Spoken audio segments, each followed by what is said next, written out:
আচ্ছা, আমি দুনিয়াতে আছি কেন? আমি দুনিয়াতে এসেছি কেন? এক সময় তো আমি ছিলাম না, আবার এক সময় আমি থাকবো না। কেউ এসে চিরস্থায়ী হতে পারে নাই, তো আমরাও পারবো না। তো আল্লাহ পাক আমাদেরকে সৃষ্টিটা করলেন কেন?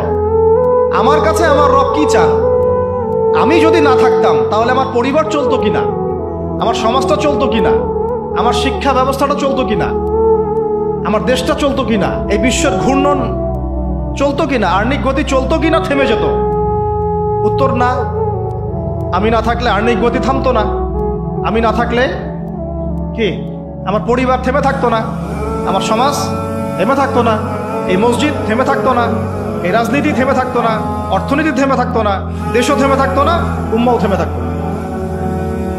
তাহলে আল্লাহ পাক আমাকে কেন সৃষ্টি করলেন? আমার কি রোল আছে এখানে? আমার কি ভূমিকা? এই এতটুকু চিন্তা করার মতো আমাদের জেনারেশন আমরা পাচ্ছি না।